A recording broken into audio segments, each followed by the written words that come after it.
And now on to the Black Templar movement phase.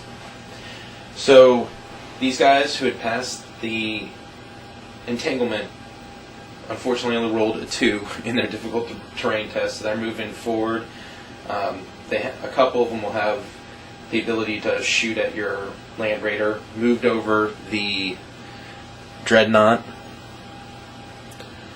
a little, 6 inches.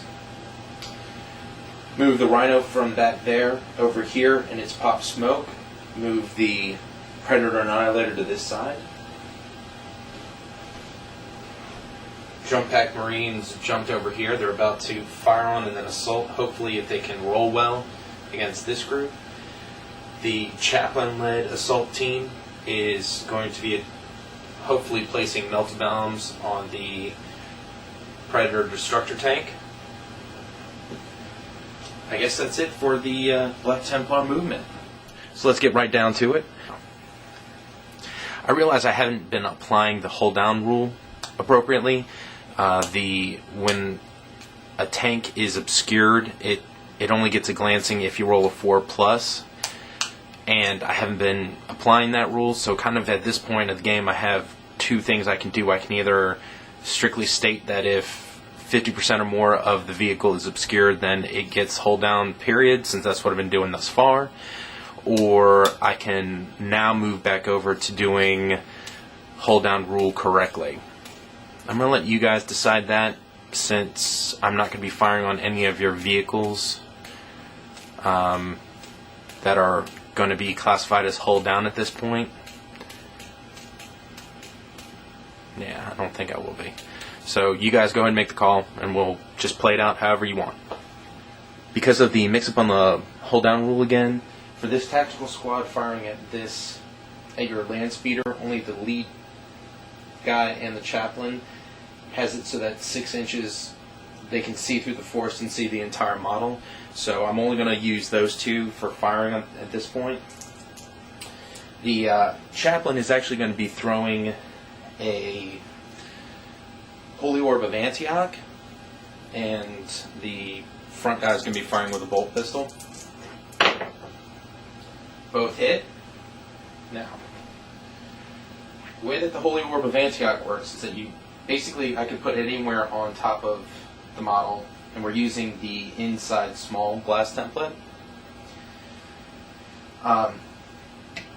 It hits. Now that it hits, it wounds on a 2, or since this is a vehicle, it causes an automatic glancing hit.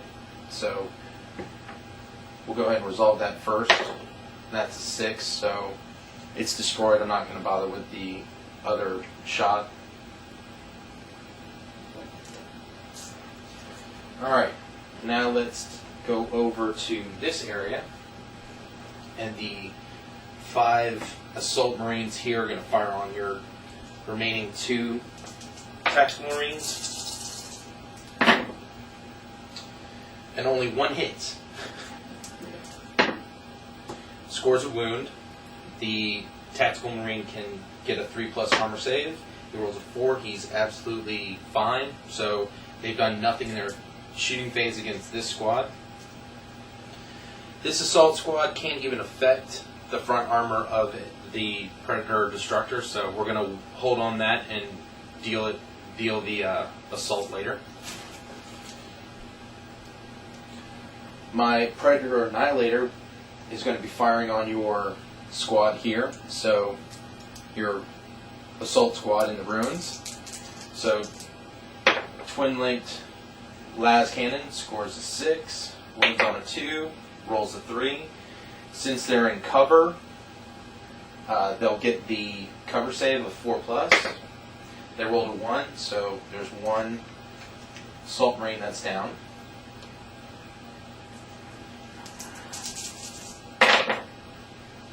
Okay, I got 3 hits. I'm going to need a 3+ to wound. Only secured 1 wound. And you guys saved. So after all that firing, and there's been some really bad rolls in this game, but after all that firing, the Predator Annihilator only took out 1 guy. It's the beauty of using cover whenever possible. especially for your fast-moving guys that can then jump out of there and attack all kinds of crazy stuff. Onto the assault phase. Okay, we'll be doing the assault phase now. These guys are going to be assaulting your guys up here, so I'm just kind of curious, how far do I need to get them to go? I need a roll of at least a 5. Roll 2. I got a 5. So they're going to get into close combat with you guys.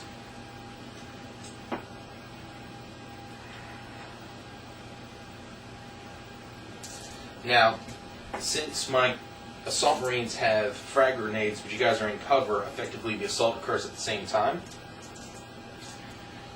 So they're going to get 15 attacks. That is, each one of them is carrying 2 weapons, and they're assaulting. So for the second weapon, they get 2 attacks. In the assault, they get another attack, so that becomes 3 attacks per mini. 5 assault marines. Alright. Removing the misses.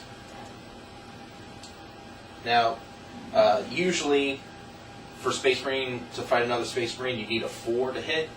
But because my vow is the preferred enemy, they only needed a 3. And now to wound, they need 4s, which means they got 4 wounds. You guys will be saving against that. And you get 2 misses, so your squad's going to be destroyed, but they get to fight back at the same time. Now, unfortunately, your 2 guys only have 1 weapon, and they were not assaulting, so they only get 2 die rolls, 2 hits, and unfortunately no wounds. So we'll go ahead and roll the consolidation. They get to move up to 6 inches in consolidating.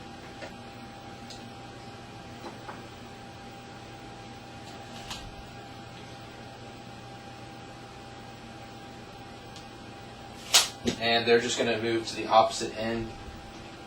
There's no point in me trying to assault the Dreadnought, because the Dreadnought can, since it's a vehicle, can simply move out of assault.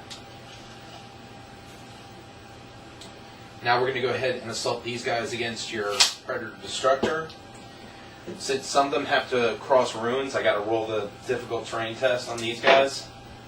They got 4 inches.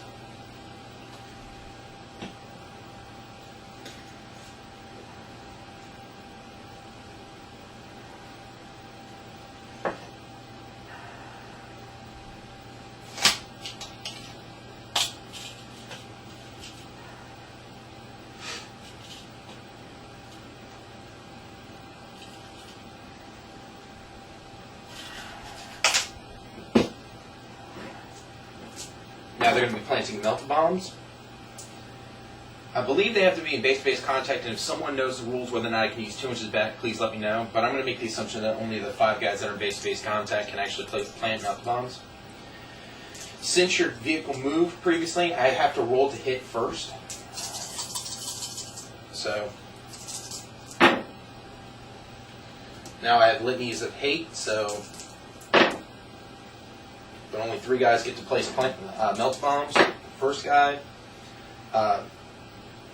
base attack of 8 for the melta bomb, plus 2 die rolls.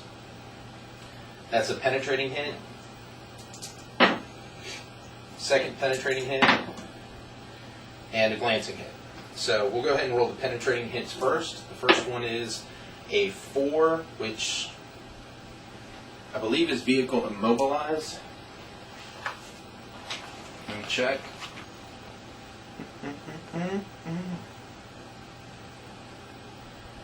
No, vehicle is destroyed.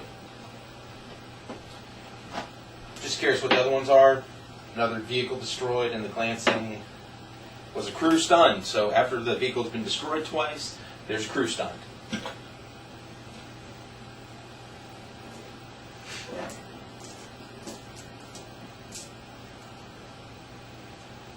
And that's the conclusion of the Black Templar assault phase.